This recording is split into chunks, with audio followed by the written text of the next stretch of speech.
Hey guys, Morgan's Maintenance, and today's tool talk, I'm going to do something a little different. I'm going to combine multiple tools into one video. These are the tools that I purchased this week. And I'm going to do basically just a brief overview of those, what I got them for, where I got them, what they are. And I'm thinking about doing that because I buy a lot of tools that sometimes to me are hard to review necessarily with a video because, it only takes a few seconds to go over what they do. But I also want you all to know that they're out there because there's a lot of times where I run into a tool that makes a big difference in my work. And it may have been out for a year and I just knew nothing about it until I came across, a YouTube video, or I come across somebody that's in Amazon that it's based on my purchase history, and I'm scrolling, or I just search some tool brand and then I come across something else that they make that I think, man, I wish I'd have known about that would have been useful. So I'm going to kind of treat this like you guys are working alongside of me, and I pull out a screwdriver out of my bag and my friend might say, what in the world is that thing? And then I show it to them, I explain to them what it does, tell them where I got it if they want to get one, and all those sorts of things. So that's what I'm going to do with this. And I have 5 tools today. It may be 6 if the mail person comes early enough, but I doubt that they will. Some of them I bought at the store. Some of them I got on Facebook Marketplace at a good deal, and that's why I bought them. But again, I'll go over each and every one of those. And in any of these videos, if I do multiple tools, I will always put chapters down below so that way if you clicked on this video and you only want to see something about, this tool, well, you can go down there and check that out and skip the rest of it. I don't want people watching stuff that they don't want to watch, but I want to make sure that you guys have the opportunity to see these tools if that's something that you might be interested in. So again, I got 5 tools today. It might be 6, we'll see. But let's start out by checking out what I got this week. So the first tool I got this off Facebook Marketplace, is the M18 fueled chainsaw. It's the 16-inch chainsaw. I've been wanting this for a long time, but I didn't want to pay full price for it because it's not something I'm going to use all the time, but it's going to be so nice for me that if I've got a limb down or a small tree or something like that, which I've seen people cut big trees with this, and that's one of the reasons why I'm sharing this. You guys let me know. I know there's a lot of people out there that have this. What is your evaluation of it? How do you like it? What's the biggest thing that you've cut down with it? And I only have 6 high output batteries. I don't have any 12s yet because I just don't have those kind of tools. But I may end up needing to get one of those. You all can let me know again if you have this, if it's a big difference. I'm not needing the run time of cutting down a whole entire tree, although I do have a tree that's down in my fence row, but I'm gonna wait till I cut my hay and then I can go out there and cut that up. And that's probably when I might, if y'all are interested, you can let me know. I'll do a review on this. But again, it's the 16-inch chainsaw, and I'm gonna love the fact that I don't have to, get out the old pull chain starter. I can just come in here in my garage, I can grab this chainsaw, and then I can just pull this trigger and get to work with that. So again, it's something I'm looking forward to using, something I've been wanting for a long time. I would have never bought this probably at full price unless I was getting some deal with some crazy batteries or I could hack it at Home Depot. But I thought $175 was a good deal on it. I'm pretty glad that I got it. But let me know if you're interested in seeing. I can compare this. I've got a couple gas-powered chainsaws. One of them is probably comparable, to this as far as from gas to battery. If you want me to, whenever I do cut up that tree, I can kind of do a comparison of the two. If you've been interested in getting a battery-powered chainsaw, but you just wonder, what can it really do? I've had like little electric ones in the past, and they were okay for cutting small stuff up, as far as not having to start those either as well. But I'm really looking forward to using this. I think it's going to be a nice addition to my garage. But that's the Milwaukee M18 fuel chainsaw. Again, I'm not going to get into crazy depth about it. The big key to me is no pull start. You still have to add bar oil, of course. That's pretty obvious. The one thing that I've noticed on reviews are that they say the chain slips off sometimes for people. Again, let me know in the comments below what you think about that. Next tool that I purchased this week, and again, this was at Home Depot. It was a deal of the day. I put a community post out there, and I want to thank each and every one of you that commented and let me know what your feedback was on these before I bought them, because I had been wanting these for a while as well.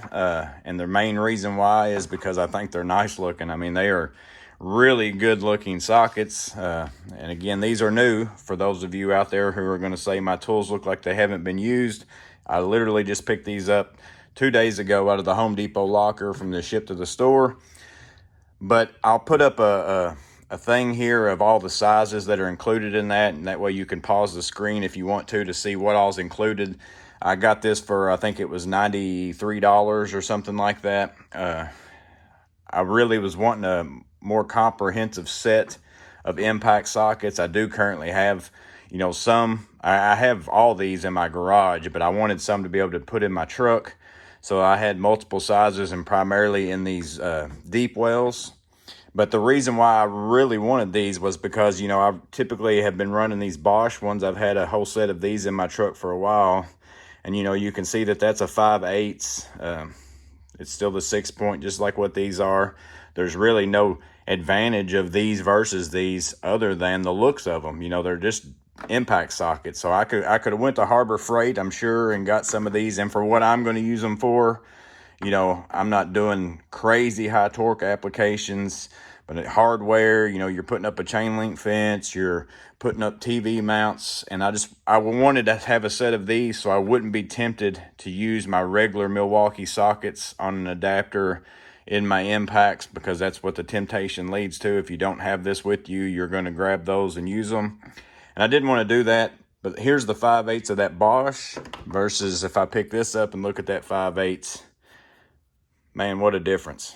And again, I'm getting older. My eyesight's not as good as it used to be. And I mean, it's plain as day to me what size I'm grabbing out of this whenever I buy those.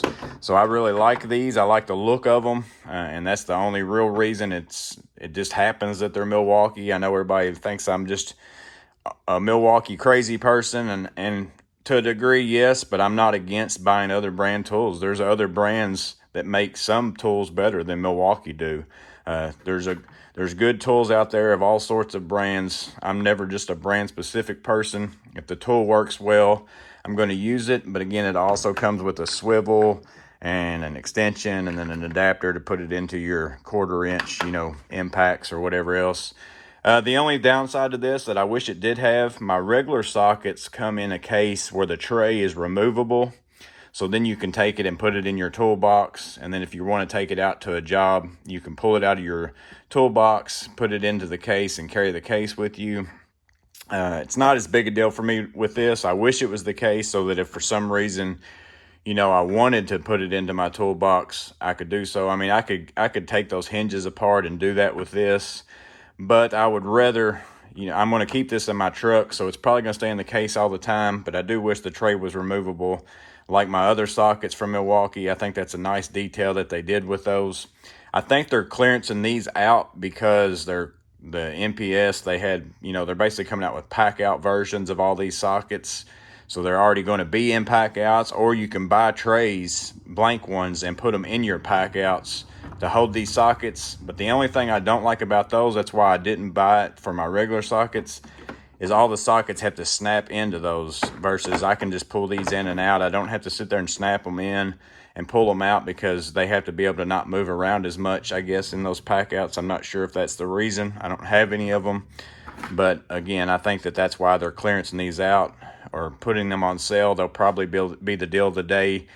At Home Depot, the times they run Milwaukee tools on deal of the day, you'll probably see some of these sockets mixed in. But I'm really impressed with them as far as, how they look. I love it. I think that's really nice. Let me know what you think about them in the comments below, especially if you've got them.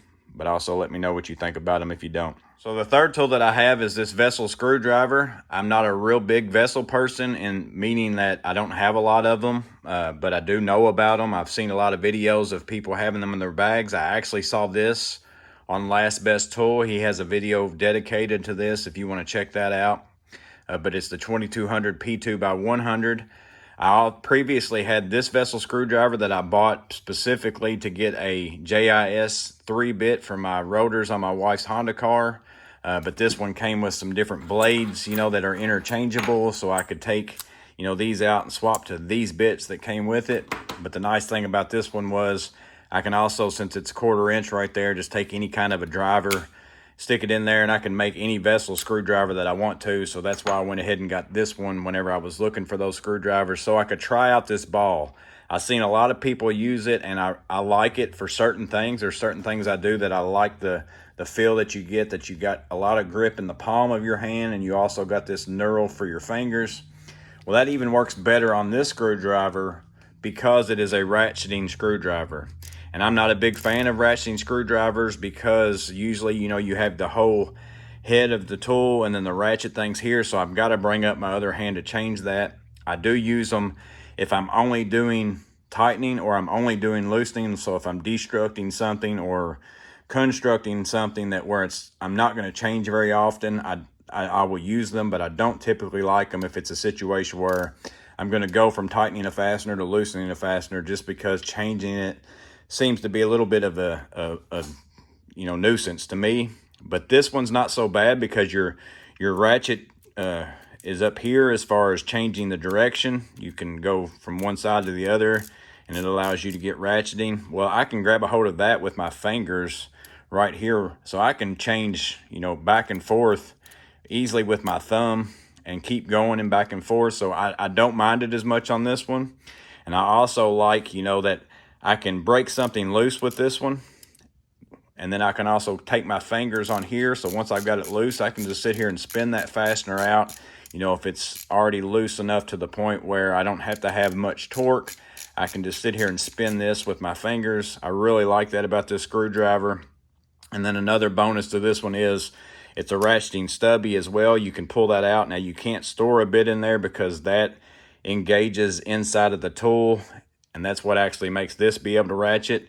But you could either take this off if you need to get into a tighter spot, and you could get into somewhere with this, and it's kind of like a smaller screwdriver as far as for this length. And then you can also use this as a ratcheting stubby. But they also sell either more screwdrivers that have this ratchet head on it, and I think they also sell just this part of different tips. So if you wanted to carry something like this in your tool bag, you could have this one screwdriver and then keep multiple blades, and then that would probably save you some space in the big scheme of things, because this isn't a very big handle as much as some other screwdrivers might be. So again, yeah, that's this vessel screwdriver. I think I'm going to really like it. Again, there's certain situations where I like this grip. I like being able to have it like that, being able to grab a hold of it with my fingers and turn things out. And then the fact that you get a little stubby, that's a little bit of a bonus to me. But I think you guys should check that out, see what you think about it. Let me know what you think about it. But I'll put a link down in the description below. Fourth tool I bought this week is by Wera, and it is the 813. It's 805085, and I'm not going to lie to you. Whenever I got it in the mail, it's a little bit smaller than I expected it to be, but I did know that it was going to be small. This is a $12, and it's a Wera bit holder screwdriver, but I could tell that it wasn't the same size as their standard ones. I wasn't sure what I was really expecting. But to give you some comparison, here's the Klein 8-in-1 stubby. That's kind of what it looks like. So it's basically a stubby, but it's also got a really skinny handle. So I don't know if you would call that a slimmy or a slubby. You let me know in the comments below. But it's pretty nice, as far as there's going to be some times where, this is maybe too fat, and maybe you need to get in somewhere that's real tight. And because Wera's handle is built this way, you can get, your fingers on it in different ways than what you can get it on just your standard smooth type screwdriver.